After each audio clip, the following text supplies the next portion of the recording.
IMHO Talk Show. IMHO Talk Show. Sir Charles. Razor. In the booth, in the building. Back like we never left, as promised. So tell a friend, you know, they still got time. They we are in the bottom of the show, but we do have special guests for today. Tell them about the gun line, boss. Tell them about it. We do have none other than I will say first, my brother, my friend. Yes, right, friend, Mr. Sam Sanders. Thanks for joining us once again. Happy 2025 to you. I'm happy to be here. Yes, sir. Yes, 2025. So let's make it. That's right. Let's make it a good one. I'm with you. Let's make it a good one. Happy, once again for your willingness to come in and help us kick off the year here at WVA 101 Jams and IMHO Talk Show with something that's just of utter importance, because everything that we do, and you know this, Sam, is Seville centric. Even when we have national guests on and whatnot, all the topics and things that we do, we want it to be relatable. And so just to hear your vision, your goals as you go into this 2025 of being the city manager for the city of Charlottesville is about most important. So I want to say how much we appreciate you. Sure. Absolutely. Yes, indeed. I'm doing a lot of this right now. So. Yeah, I bet. Yeah. So Charles, hold on. Yeah. But what also is very important, Sam, is that you're doing a lot of this, which people have, but you're also reaching back to your community when you come to us. You know what I'm saying? Because with WVAI and what, in my humble opinion, does, between Roanoke, Richmond, and D.C., we are it. Yep. So when you take the time to come down and sit with us, which is your hometown now, and explain what you're doing at your kitchen table, that's right, that carries a lot of weight in our community when it comes to trust. Works that way for me too. Absolutely, man. As I told you when we were leading into this interview, there's a lot to cover. Right. So we're gonna get to it. And we're gonna come back if we don't get it all. Yeah, and we're gonna try to keep the people's ears fresh. So we're gonna take a couple breaks in there, here and there. But all gas, no breaks. But yeah, still all gas, no breaks.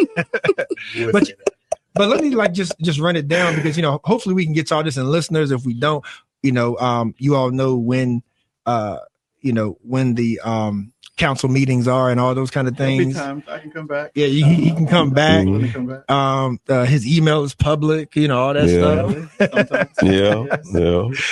But just to give you sort of the rundown of the topics that we receive, of course, schools, homeless shelter, taxes and local jurisdiction with UVA and the county, policing and the COB, housing and budget. There you go. So I'm sure all those places. Right. So I'm sure nothing's foreign to you.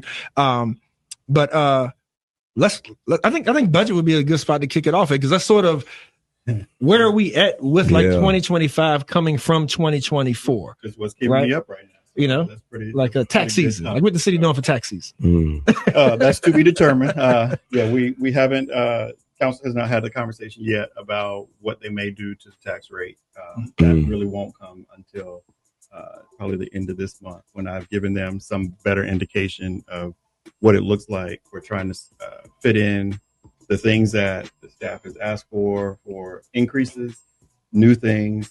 What it just costs to do business, because the world changes, so everything is going up. So there's certain things that we're just having to pay a little bit more for, as well as trying to figure out how to advance their priorities. So just trying to get that balance. That's really where we are. I mean, we're putting the budget together right now. We just finished middle of December, all the budget meetings. So all the departments and offices have each had to come before me and the team lay out for me what they need, what they want. And now I get to decide what they get, because it ain't always the same. Gotcha. A very difficult thing that I know that you have to balance is the fact of, okay, when it comes to tax season, what do we do for the public and what do we do to the businesses? That's right. Yeah. And if you want a city that thrives, you have to let the businesses thrive. Sure. But at the same time, the business can't thrive at the expense of the community. There's itself. A balance. That's right. So yeah, I know that's tough on you. There's a balance, and it is hard. I mean, I actually started. I added 3 special meetings for council in November and December. I called them budget briefs, and it was to highlight some of the things that I felt were going to be challenges to get through this budget cycle so that they wouldn't lose sight of it. These are the things that we're hearing already. These are the things that I've been thinking about. And these are the things that I've heard you say, but I'm not sure if we're all on the same page. So we got through those conversations. They didn't ask a whole bunch of questions. They kind of nodded like, yep, that's right. We think the same thing. All that did was confirm that, yeah, I'm going to have a hard time putting a budget together. But I started the conversation with them that I would like to bring a balanced budget with no tax increase. That is my desire. That's me personally, the human that I am, the individual that I am. I would like to not bring a tax increase, but I don't make that decision. I bring whatever they ask me to bring. So tell us about that, though. Like, how do you do that without the tax increase? Yeah, that's a great question, because if there are too many things and all those things are deemed important, based on the conversations I have with them, based on the conversations I have with the public, based on what I know the needs are for the organization, then I have two choices. You have to raise revenue, or you have to, raise income, or cut expenses.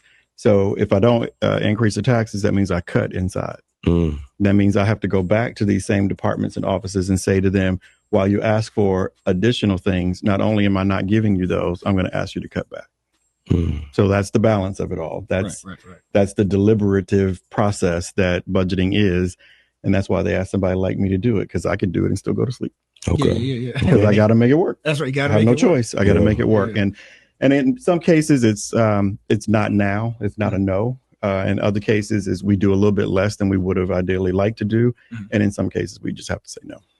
And I asked that question because I'm definitely of the school of thought that it doesn't mean raise taxes, like to balance budgets and whatnot. But, like trimming some of the fat, of course, is always needed. I try to remind people that when you ask the question about a city budget, you really have to think about it the same way as your own household budget. That's right. That's right. Like if you're trying to do too many things and there's not enough money, what do? You either go get a second job or you cut back on what it is you're trying to do. Wants, needs, and must have. Got to. That's the way it has to be. So I apply that same philosophy. I mean, I taught financial education for a number of years before I moved into this particular role. So it's kind of natural to me. My kids probably hate it because I taught them how to budget early on in life. Good stuff. They got an allowance, and I told them how to spend it. And that meant when we went to the store, I'm not paying for that. That's right. You pay for it. Yeah. So it's kind of the same thing. Same thing. And that's like a philosophy. I like philosophy because like I'm an engineer, right? Razor, I'm sitting here with the board. And like one thing that we learn in audio engineering school is that if you want something to be louder, you don't automatically turn the gain up on it. Right. You turn the other stuff down. There you go. Right. Think about that like taxes, right? So it's that same concept. I like that. That's a good analogy. Yep. That's good. Very good. That's neat. So that being said, though, what are the top priorities? Because if things got to get cut, that's where it gets hard. That's where you go. So I think the last time I was in here, because I don't know where you were, but last time I was in here, we talked about that. And we talked about the council had adopted a strategic framework, and they had 9 priorities, 9 outcome areas, and a commitment to JEDI. So I said to them immediately, so that means you have 10 priorities. Those 9 priorities make up that list that you said, plus some other ones. And when your governing body identifies priorities in that quantity, it's challenging because how do I make sure that I carve the pie out to ensure that there's something allocated to each one of those 10 different areas? And the problem is there's only so much money. Right. That's it. Right. And I know how much it's going to be. I'm going to know what the number is before I finalize the budget, and that's it. And then we cut it up and we move forward and we try to manage to it. They didn't want to cut the priorities, so that's why we still have 10. Now, speaking on budget real quick, I want to speak for the people that come to me that aren't homeless, that aren't rich, but the everyday person that's trying to see where they fit into the city's budget without being one of the indigent people that people are feeling sorry for and helping, and one of the top ones that are kind of dictating where the money goes. How should they not approach you, but how should they look at the budget to see where they fit in? To where they have their voice is heard, but they're not just waiting for you to tell them what they have to work with. Right. No, I think everybody should pay attention. I do believe that strongly. I believe in good government. I believe in transparent government. And I think we should try to make sure we put the information out there. It's always my desire that people understand. I definitely want them to understand before they get mad and call me, because it'd be helpful if they knew a little bit more, and then we could get through that. But when you look at a government budget, it's touching everybody and everything. I mean, transportation is a big priority. We're trying to get a better bus system at the same time that we're trying to innovate and have in a a bus system that uses electric batteries instead of regular diesel. Mm-hmm. Well, in one sector of this community, they think that's a huge priority, that we get battery electric buses on the ground, and every single bus be that because it's better for the climate. Mm-hmm. Well, then I can give you an alternative argument that says, but if that bus breaks down here because we have geography that goes up and down and snow on the ground right now, battery electric buses don't necessarily hold up in that. But yet I know a population of people who rely on that bus to get to work. If I can't get the bus to pick them up at their stop, they can't get to the doctor, they can't get to the grocery store, they can't get to work. Who am I to make that the outcome for them when I'm supposed to be here to work out for everybody? Right. So there's a balance to that. So there's a pushback on the narrative of we got to do climate at all costs. No, because you need to know what you're costing. I'm costing the individual who's the Crescent Halls that can't get to the doctor's appointment a chance to ride the bus to get to the doctor because you wanted a battery electric bus and I just need to put some gas in it. Yeah. So it's that there's those kinds of conflicts that come. Affordable housing is a big thing for us. We're going to always have affordable housing as a top priority. We're spending millions of dollars in that space, not just producing units, but also preserving units and helping people pay for their unit. I mean, those are things that really, really get out there. And every time the property tax rates increase, our relief program is increasing at the same time. Can I ask you a question on that? Yeah. If that is a Lord, gee, I got to formulate this one right. If that is a concern, affordable housing, why are we selling so much land to University of Virginia? Well, we're not selling it. They're being able to, whoever, because the indication is the city is allowing them to do it. How do you stop it? The free market and free market system. The property is available. The owner is selling it to them and they buy it. Now, is there some other types of conversations that could happen that could slow that down, could get them to change that? Yeah, I'm in that. Okay. I'm talking about that. Okay. There was an agreement that's in place, a 3-party agreement that indicates that certain things are supposed to be done. I question if all those things have been done. So somebody's got to talk to them about it. And I've been that person here recently. So I think that's where we may make inroads to that. But your point is a valid point. Yes, they have bought property in the city. It has taken away tax revenue from the city. We are short what we could have if that continued to exist in the hands that it were in, but we couldn't control it. And that's the difference. Okay. What about when you all talk about like just city sort of regulations? Like, has that come up? And I got to imagine that maybe a thought was that that would maybe push business away if things were regulated to the point to where the city did control like that narrative that the Razor mentioned. Sure. I mean, because you can't apply it to them individually. So then if the city begins to take more control of property, then we're getting in the way of the capitalist society that we live in. And there's going to have a negative consequence. There's going to be somebody who's going to come and say, but I'm just a little mom and pop just trying to buy this piece of property on the corner. I want to put a little convenience store there that I know will work and the city owns it. Well, if we made a different decision because we're trying to guard against all the bigger things happening, I might take away that opportunity from that small mom and pop opportunity just the same. So it's got to be thought through. I mean, it's never as easy. I say that a lot. I was at Fifield Neighborhood Association Thursday night. I was like, I know everybody thinks they got an answer, but I hope y'all really realize I do work. I work hard trying to figure some of this stuff out. And in these instances, it's just not that easy. I never understood why. And for the people that's working on the Fifield project, y'all know I am in 100% of support of everything it's doing. I knew we would talk about that today. But I never understood why we didn't try to, as the Black community, so to speak, try to buy Reed's Market and keep that in that neighborhood, because I'm not from Charlottesville, but as I ride around, there's so many neighborhoods behind that utilize that. So if that is not being able to be utilized, and we're talking about having to drive to pretty much the other end of town past 10 stoplights and all these people, you know, that a person may have to walk. I never understood that. But we got to be organized first for that to happen. That's my word. But Reed's is right down from the dairy market. Yeah, right? But you're talking about putting our money together to do that, though. I'm saying we got to be organized. But are we talking about doing it at Fifield? Reed's been in trouble for a long time. So I'm sorry, my bad. I feel you, my bad. I'm with you. I mean, I'm an outsider, so to speak. I'm an implant. or whatever. Yeah. So I see the thing from a different landscape. Right. Yeah, Like, but they both are still conversations. Like if we totally real about it, like it's not like you I got a don't bunch get of black emails people about putting money Reeds. in. I get emails about Fikeville, which there's nothing wrong. I hope that we do some things. But if we're talking about Fikeville neighborhoods, we're looking at things that have already been bought up. People are there. Yeah. You know, all these things have already happened. Reeds, it has a parking space.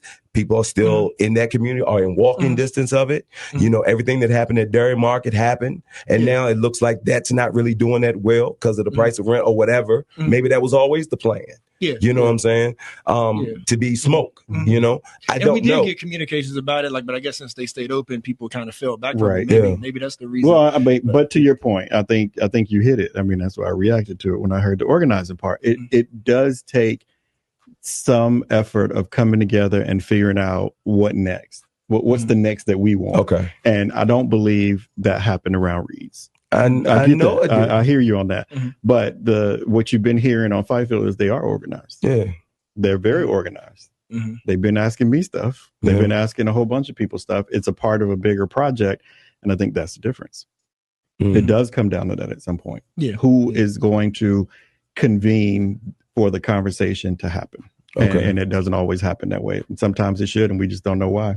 Yeah. Yeah. And people, you know, like to create the change, like you said, we don't know how, you know, like when you ask how to the point of when UVA buys up space and kind of controls our housing market to an extent, it's like that. To me, that still falls on we as the community have to create the impact. Like really, we all know that like people only listen like when you hit them where it hurts. Sure. That's the only time they listen. So or get them to the table early on and try to see if you can get a conversation to avoid having to hit them at all. That's how I like to do it. And I feel like this community is... So we about to miss that opportunity. But I feel like... Proactive instead of reactive. Thank you. But we way past that when it comes to UVA. I feel like if you ask anybody in this community, past conversations are over. Yes, past it, but it doesn't mean that we don't continue trying whatever options we may have, because it's a big situation that requires more than one way to do it. Don't they got so many loopholes that because they're a state institution, I've seen it happen to where we're like, okay, let's bring them into the conversation. And the second that they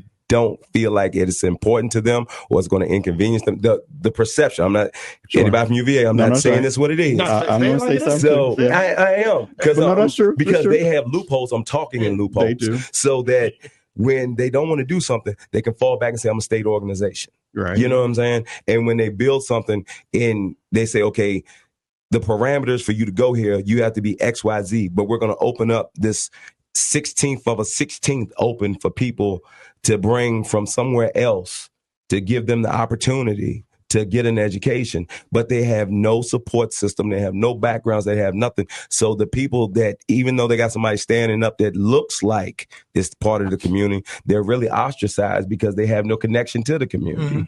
And to me, it's plain and simple. You know what I'm saying? So then I watch people yell at the city of Charlottesville about the things that's going on because of my lack of knowledge. I never went to school. I'm not that smart. For me, I'm like, y'all hollering at Charlottesville when you should be hollering at Albemarle. Because Albemarle wants to play ball until they want to take their ball and go home. Yeah. And Sam, I want your rebuttal to that. But I'll say I was also at the fight.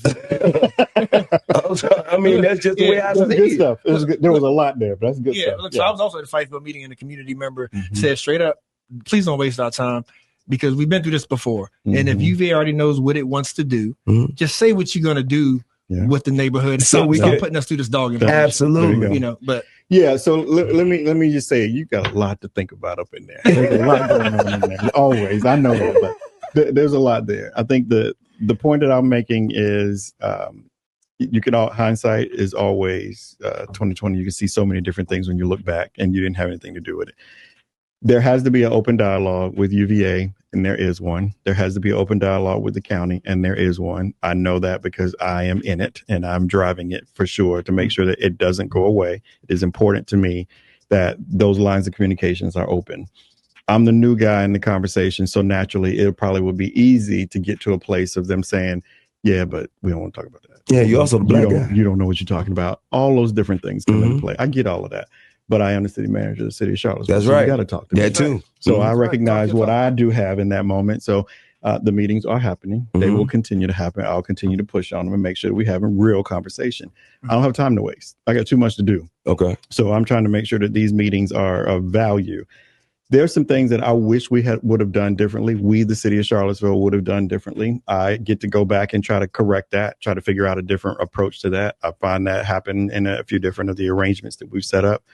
But I'm not one that gives up. I'm not going to say that it's all is lost, that we will never be able to fix whatever we need to fix. If that's the case, I need to take the ball and go home. I just need to move on. It ain't worth it to come back. I don't believe that at all. I think UVA is going to do what UVA is going to do. They can be convinced to do some other things, and they can be inspired to do even more. And that's really the way I look at it. So I think for me, it's just trying to make sure that when we have these various conversations where they're out in the community and they can just say what they really should say is the truth. I've said that conversation. I met with Wendy Horton and said, if you go into the Fifeville neighborhood and you're going to talk about the Oak Lawn property, tell the people what decisions you've already made. Do not go and talk to them as if you are not sure and you're waiting for them to help you figure it out. That's disingenuous. They can see right through it. We'll see how that all plays out. I keep getting invitations to meetings to have conversations because I'm a real talk person. I think they appreciate that part of it. I wish everybody would listen to me because I think I'm always right. My wife does that too. But not everybody does that. But I think that's the work of it all. That's what we're trying to do. We're trying to push the issues there and having a council that also is very much attuned to this because they're talking about it. We're trying to have different conversations about different things. So it all is not lost. Frustrating. You have the right to be frustrated. We all are frustrated, but it's not over. And ladies and gentlemen, that is the voice of Charlottesville City Manager Sam Sanders. And now, before we take our first break, though, to kind of close off on this part of the conversation, listeners want to know your take on when it comes to taxes and the partnerships with our, partners in our local jurisdiction. Meaning, specifically, we were asked, what are your thoughts on UVA having to pay their city taxes, and how can we improve city and county relationship? Okay, I'll take the last part first because that's what I'm doing. City-county relationship is better than it has been from the city-county organizational standpoint. I think we're good. I think we're moving in the right direction. We're having good quality conversations. When we don't agree, we talk it through. We're not getting mad at each other. We're definitely not disrespecting one another. That is not happening. And that is beyond just me and the county executive as my peer, but the council and the board of supervisors, they're meeting and having conversations all unto themselves. Sometimes I worry about that because I'm not in their conversations, but the fact that they have it, that's great. Then they come back and they tell us, all feels good. So I think we're in a better place there. I am one who feels like money is not our problem here in the city of Charlottesville. We got money. We all know that. Everybody knows that. We have a lot of things that we're trying to do at the same time. My question is, are we getting the best out of everything that we're trying to do with the money that we have? Why do we say it like that? Why do we say we have money in the city of Charlottesville? Because there are people here with high incomes who pay a high rate of tax because we charge a high rate of tax for all the things that we're charging for. And it is not going away because there is a desire to live here. And that is why our housing market is what it is. So for the people that's struggling economically, right? Could we also, I don't think it would be as popular to say, we have a money deficit problem. We're broke here. We're scrambling here. It would mean something different if that were true. But why isn't it? Yeah. And it's not, we're not, there isn't a money deficit because we do have it. We're spending it on what we consider to be the various priorities. And it goes back to, are those things hitting as hard and as deep as they need to take away the struggle that some have? See, that's where my lack of education comes in, because I don't know how we say we have money, but we still say we have a housing problem, a homeless problem. Those two things are kind of hard to exist in the same bottle to me. I know there's a half empty, half full. But for me, because I haven't been to school, because I didn't grow up in government, I don't know the line of thinking that goes along. So I think abstract. So if I'm sitting here seeing somebody walk across the downtown mall, which is one of the largest pedestrian malls in the United States, with shoes that have no top on them because their toes out and they can't fit anything else. Or I see gentlemen sitting on 250 bypass, which cars are going 80 miles an hour with a little sign asking for some money. I think there's a problem, you know? Sure. So that's why I'm saying, where does that logic come into play? Yeah, and I don't think there's anything wrong with you acknowledging that you are confused by it because it's complicated. Okay. And that is part of the way the conversation about homelessness specifically, because I'm sure we'll get into that a little bit more, is what you see isn't always what you get. And it is always a little bit harder than what you think it is. When you look at who's struggling, there are sections and layers to that. Some people are struggling because of a choice that they made. True. And they're unwilling to make a different choice. Very true. So you can't necessarily come with a program or a service to reach them if it's their choice. That's good. And that's in both of those categories. That's good. Then there's some people that there's some support that's getting to them, but it's not quite enough because there's a parameter on a program that says you can only get $1,000 when you need $1,500. You can only get it once when you need it 3 times. You can only get it over a 21-day period is the case for being at the Salvation Army. But 21 days doesn't change my world. But 21 days could be the trigger to changing your world. That's the way they see it. So there's so many different contributors to why it just isn't a perfect yes or no. That's why this person is struggling. That's why this person is suffering. That's why this person doesn't have. It is nuanced when it gets into that smaller group of people. It's not that many people. Do you remember when we had the war on drugs? Yeah. Or like the stigma, the war on drugs? Will we get to a point in the city of Charlottesville where we say there's a war on the mental crisis? We should. Honestly, I think we have found our way to it. We don't say it as strongly as a war on drugs because we also learned that we shouldn't have said that. Because when we said it, we did a blanket reaction to it and caught up a whole bunch of people who didn't deserve to be touched and or treated the way that they were. It still is nuanced. That's the point. But they Who changed is it it that we're trying to get to. when the soccer moms got hooked on opioids. Yeah, it became the something opioid different. crisis, right? But that's a matter of what you prioritize, and who gets to prioritize is the people in power. And we know the reasons for that. And that goes all the way back to the over days. Okay. Yeah, but before we go, some of this does too. That's good. Yeah, and before we go too far down that road, I want to make sure I didn't miss the listener's point. Was that because it seems that it's understood that UVA doesn't pay the taxes, and then there's still a perception of annexing issues when it comes to the county and the city, and they're not required to pay taxes. Yeah. Right. So that's one thing. To your point, the state of about Virginia the doesn't have state to pay taxes. They're not required to pay sense. taxes, so we can't fix that. But when they buy additional property that is taxable, right, there is an expectation that they would leave it in the vehicle that they use to buy it, where taxes are still due. But the actions have been that they transfer it so that they no longer have to pay taxes. That's where the rub is, right? Because that transaction is where the loss of tax revenue occurs. Yeah, and that has happened. Yeah, and I've heard there's public universities elsewhere that have contributed to their local jurisdiction because they recognize how it would help. Yes. So I think that's the that's what we're trying to get. That's sort of the conclusion of the question is, if you believe that in lieu of all that, whether it's the county or whether it's UVA, right? If that is important for them to pay something more, if that opportunity is there, and if that would be helpful to the city. I think basically what I've heard since I've been here is there have been folks who've called for UVA should pay a pilot that's payment in lieu of taxes. Right. Big check, send it to the city, and thank you for all that you do. We're sorry we caused this. That ain't gonna happen. And that's just me being real. It's not gonna happen like that. One, they don't have to, and two, there are other universities around the state and the rest of the country who also don't believe that they should do it because it makes it then an expectation for all of them. So you got to think about that as well, being real. There's other types of strategic conversations that can be had that generate revenue that come from UVA to the city, and or the UVA footprint can impact us positively, that we can work towards and get the same result. And that means more money to the city. And that's really what I'm most interested in. Okay. That's it. Thank you, Mr. That's good stuff. Yeah. Let's take a quick break and we're going to get right back. Make it quick though, y'all. Make it quick. I got something else for. Comments.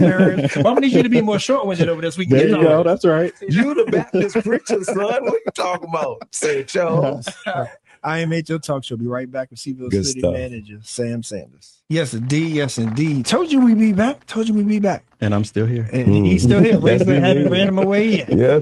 Oh, he tough. He's trying. Battle tested now. Yeah, he's strong.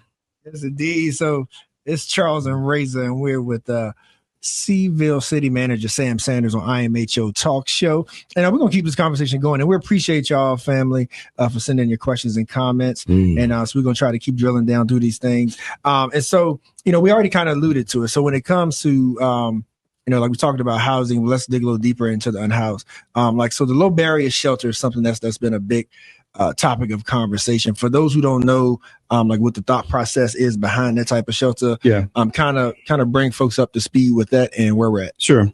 So last year in October, I think everybody remembers what happened with the encampment that came up in Market Street Park, turned into a very complicated situation. In my mind, a very dangerous situation. It was that moment that really it struck me in a way that it bothered me, being honest, to my core. And I've been focusing in on that particular issue ever since. So I made a presentation at some point, early part of of this year. No, 24, because we're in 25. Early part of 24. And then that turned into a conversation with the Salvation Army. And what was pitched to me was, what if the thrift store site on Cherry Avenue were available for you to do something in this shelter space that you're talking about? And I said, wow, that's interesting. One, it's a building. I don't have to build. It gives me a chance to spend even less money to get it up and running, because I just have to slightly retrofit it to make it work as a shelter. So that's why it was of interest. And then the other thing is that clearly there are a couple of organizations here in town that do overnight shelter work. There are a number of them that do homeless services work. Somehow, some way we would get somebody to run it. So I've been in that conversation for months trying to figure this whole thing out. We worked through what we think is a good opportunity to make a 50-bed shelter permanent every single night, all year round, which is Salvation Army is the only one we have like that. And it is usually full. Pacham only does winter months. So, of course, we need the other months, and people die from heat exposure. So I never understood why we would stop with just a cold shelter and not a hot shelter. So the goal was to try to make sure that the services were complete. And I've been working on it. Went to Fifield Neighborhood Association leadership and told them, hey, this is what we're thinking. We don't want you all to be blindsided. I know it's going to spark a lot, and it has. I've been in the conversations just last week, met with the neighborhood association, heard a lot. There is no commitment yet. I made a recommendation to council in October amongst a number of what I consider community interventions to establish a shelter. That's a big step forward for the city to have a year-round, low-barrier shelter so that more people have a place to go to each night. It is only meant to be overnight services, not daytime services. And the goal is that they then can connect to services to get them out of homelessness, because the groups that do the work, when they have them at their disposal, they can get them out of that situation. We've proven that. So that's really where we've been, where we are. I've identified a way to pay for some of the funds. We've come up with a scenario. But right now, of course, the conversation is about helping the neighborhood be comfortable with it being located where it is. It's right next door to Tonsler Park. Yeah. And that's what I was going to say. So I've heard those different concerns. It doesn't sound like funding is the issue. It sounds more like, it sounds like no neighborhood wants it there. And I said like that. They want the fix, but they don't want it in their neighborhood. I said that all along. There isn't a neighborhood in Charlottesville that wants the shelter. Not one of them have called me and said they want the shelter. A few have told me they don't want the shelter. I know that. I understand that. But I still need a shelter. I have people who are outside and they don't have a roof over their head. That is what drives me. That is what I'm most concerned about. And that's really the problem that I'm seeking to solve. You know, one thing that I see, when I was a union electrician, I did a lot of work in like metropolitan areas. And one thing that I noticed about, let me go back. When I was a kid, I really didn't know what a homeless person was. I'm a country boy. You know, you had people that were winos and they went to jail during the cold months and come out, right? But one thing that I know my grandmother and women in the neighborhood did was they would hire them to do little jobs, and they would take their old clothes and wash them. I think that the neighborhoods would be more susceptible of the people in the neighborhood if we had sustainable like laundromats that were set up for the homeless people year round. Because if a person is deemed unfit to be around you, you don't want them to touch you, then you don't want nothing about them. But if a person is clean, even if they look like they're down on their luck, Like their clothes, the bag that they're walking around with is full of clean clothes. Their drawers are clean. Their shirts are clean. Socks are clean. All these things, right?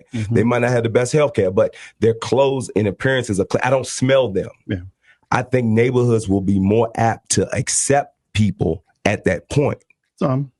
You know, well, I mean, that's just a human nature. Sure. Like when something is rotten in the refrigerator, you get rid of it. Yep. We apply that over to people, and then we do the same thing with them as we do with food. It's time to discard it. Sure. But we have services available that provide what you're speaking of, and not everybody's taking advantage of it. Yeah. So but is it where they sleep, though? It's not that it's absent. It is available to them because it's their space. The Haven provides specific services that touch on just that, to make sure that they can sustain themselves even in a situation where they're not self-sufficient. Haven is daytime though, right? Yeah. That's what I'm talking about. But you got daytime when you can take care of that, so then you're better at nighttime. But most people wash clothes at night, right? They can. But if you're homeless, it's not because you got a job to go to, in many cases. I mean, that's overnight. That seems kind of judgmental. No, I'm just saying it's the service that we have available and people aren't taking advantage of it, is my point.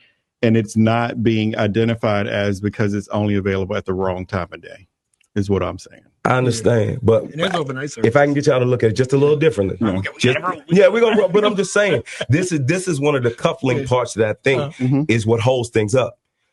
A person that I work all the time. Yeah. I don't work more than that person standing on that corner begging for that change. So if they're getting pennies at a time to be able to get their cigarettes, their water, their liquor, their weed, whatever it is, their sandwich, they are working. They're just not working in the capacity that you and I would be working. No different than a soldier going off to war, coming back with mental trauma, who needs to go to the VA and he just moves around. So all I'm saying, fellas, is that it's so easy for us to line people up in a judgmental way that if he's standing on the corner getting money all day, regardless of how little it is at a time, then if where he lays his head at during the wintertime, summertime, whatever, he can have clean clothes done there. Then when he goes back out into society, if you're looking for the buy-in of the community, what they come out of the Haven or these places looking like is going to make people more susceptible. That's all I'm trying to say. I'm not disagreeing with you on that. But I also think there's a challenge to be able to provide the service that you want them to be able to get, because again, nobody wants the services near them because they don't want them near them. Do like UVA, do what you want to do. Back too. You the city, do what you want to do. Hence why we're having the conversations that we're having. My man. Okay. So the kind of we've already talked about the housing, a little bit of affordable housing, but I guess the way that I would frame it when it comes to the need for deeply affordable housing, notice deeply was said. Is the city happy with the work that I see like a PHA is doing, in partnership with like Woodard, or like what more are you hoping the city can lend towards that? Yeah, I mean, I think we're happy with what's getting done, but we know that the volume to turn this thing around, we haven't gotten there yet. That's why I think the zoning ordinance became such a big priority, because increased density means that even the for-profit market is going to be interested in producing units. And then whenever you can make it attractive to them, because they're the real drivers of how many units come online anyway, then they can come and try to make the deals with the city for, give me this waiver, help me not have to do this, and I'll give you more units, and you'll get more units when it's all said and done.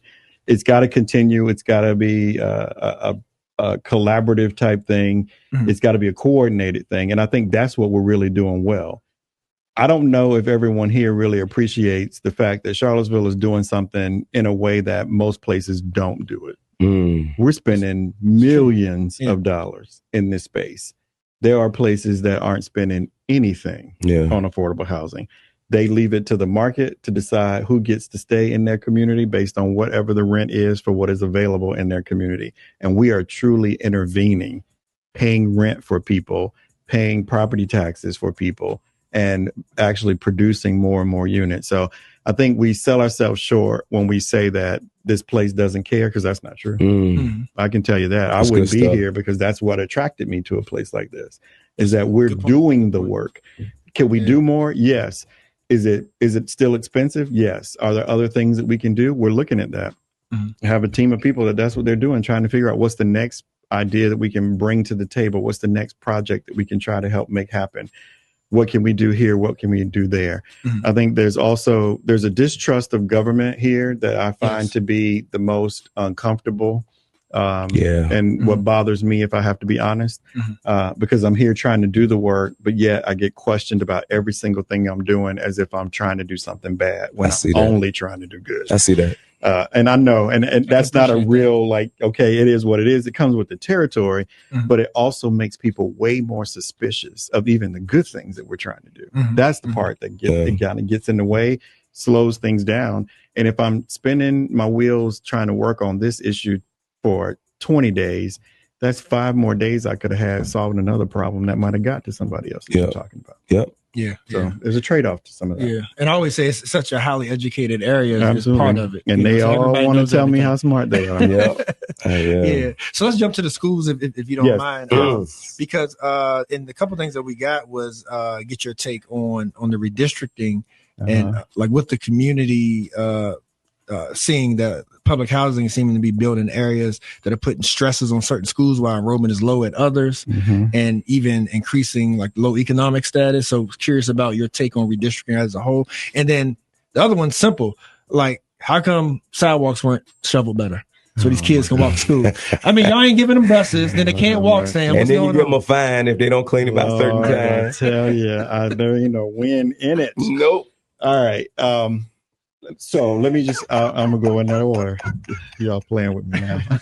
Redistricting. I know. It's what people want to talk about. And I don't have a problem. Redistricting, that's not my purview in the sense of how it happens and why it's done and all that. So I do pay attention to it because it is how it impacts the people, and all 50,000 people who live here are my priority. I meet with the superintendent on a regular basis. We talk about all this stuff. We talk about redistricting before it was becoming a thing. We talked about walk zones changing and what that might mean when there's snow on the ground. And we talk about all that stuff just so that I'm not blindsided. He's not blindsided, that we're thinking about what else might we need to do. I understand that redistricting has never, it's honestly not a popular conversation in any community. Nobody wants to be moved from the school that they've gotten comfortable with, accustomed to, what's close to them and all of that. There are other factors at play. We have regulations we have to meet that drive some of that. So some of that is even out of the hands of the local true decision makers. But I'll say that the goal should always be to try to impact as few people as possible.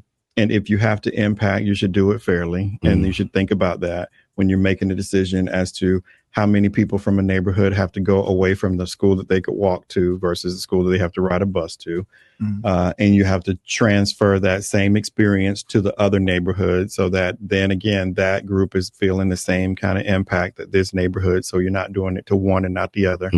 I think all of those are things that I understand are part of the labor that the superintendent and school board go through in doing this work.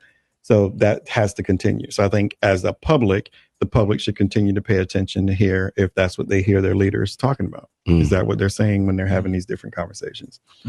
How come we're not getting snow off the sidewalks? It's my understanding this city has never been great at getting snow off the sidewalks. So why all of a sudden do y'all expect me to get all the snow off the sidewalks?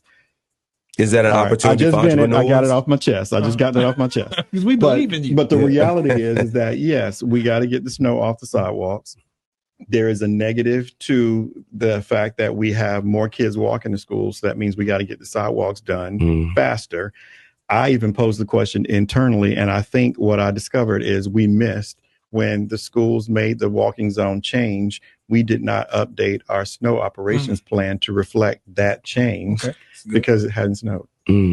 Last time it snowed, that makes sense. There was fewer kids walking. And the sidewalks that had been shoveled and taken care of as it related to school zones are on that list. Now we needed those lists to be longer. And so that's been addressed now. So it's been addressed. We did go. We went and worked all the safe routes to school sites. That was one of the things that I pushed on once I discovered that gap had occurred. I also recognized that There are people in this community who hate the fact that the city has an ordinance that dictates that when I declare the snow is ended, you have 24 hours to get your sidewalk cleared.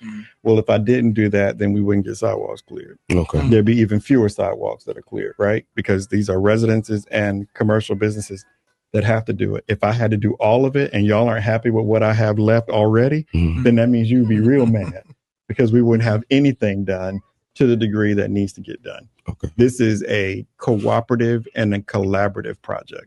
Yeah. It takes the city government, it takes residents, and it takes business owners to all do their part, prepare in advance, get somebody to help if you can't do it. And then we need some good Samaritans to step forward and form some kind of response for when people are in need and they can't do it themselves, then we can deploy them to get over there and get it done faster. And a second time, if the snowplow pushed the snow back, because it's going to happen. Does that come with a check? That's what a good Samaritan means. Oh, I don't speak no speaker English. Everything can be entrepreneurial. So sometimes we just got to do what's best for our neighbor. Hey, Charles, cut the mic off. I don't even know what he's talking about no more. But you grew up in Ebenezer. I told you when we first started the show. I'm hungry. But we can get there. I mean, we can. Now, the alternative to that, just so that people appreciate it, because I've been thinking about what I need to say about all of this, is if we wanted to eliminate any residential and commercial responsibility and everything falls on the city government, I can do that. Okay. I can absolutely do that. But guess what? Yeah. All that money that we need to spend on this, and this, I now have to hire more people and buy more equipment and more supplies to be able to do this for snow that may or may not happen. But the money is going to be allocated regardless. But the money has to be allocated because I need it to be available for whenever the stuff comes. Many people don't know Sam Sanders hates snow. Personally hates snow. This job has made me hate it even more. So if I could pray that we never get snow around here, we wouldn't get any snow. If I can make it happen, I pray that we don't, and then it doesn't. But if I can make it not happen, we wouldn't have it here. Yeah. Gotcha. So that's the trade-off that comes with it. Yeah. No, thank you for that. Thank you. Very, very. That's real talk. Very informative. So we are over time, but it's just really two more topics left. Right. So we're going to let you. Hopefully, Jaquan and Clee don't get too mad at us, right? But this is big. City manager on the radio right now. So tell them the battery room did in the phone. What it is the police, yes, the COB, and youth violence. Right. Yes. So to kind of sum it up, just your thoughts on the state of the COB, because it seems like there's been a lack of trust and interest. Yes. Both of those I would say are accurate. Vacancies. And then, when it comes to police, like address update on current crime rate, how the flock program went. And of course, youth violence. Just what the city's plan is for that, like when it comes to recreational spaces to maybe try to offset. So Chief is working on an update on Flock. That was one of the requirements that council gave, is that it was a pilot. He had to come back and do a quarterly update. So he and I are working on that. And that should be, I think we're working on that being the first meeting in February, but I can confirm that so you can let your listeners know for sure. The PCOB has been ongoing. I would say it's probably fair to say an ongoing concern about how to get it operational and get it to the way that it's performing the way it's supposed to. I've been in a lot of conversation with them more recently. To their benefit, they've identified that there are flaws with the ordinance that's on the books that was approved by council. I recognize that. I've read some of the stuff myself. I see the conflicts. I've now outlined for them what I think is a measured way for us to go forward and try to get them, as the PCOB, to bring forward their recommendations on what needs to be fixed. I will take it. I've said to them, I'm going to do an operational review and a legal review, and then I will take it to council. And we're going to break this down. And the goal is that we will go over the entire ordinance. At some point this year, the whole ordinance should have been reviewed and recommendations made for how to fix it. And then through all of that, we will have the operational review, a legal review, and then council will make a decision on what changes can be made. It is my desire to have the PCOB work. I am not opposed to a PCOB. I think that if this community values civilian oversight, then we got to operationalize that. We haven't quite done that. I do agree that it hasn't worked the way it's supposed to. And I want to do what I can to support that. Okay. Now, I think this is the biggest thing when it comes to that flock program that I want to address.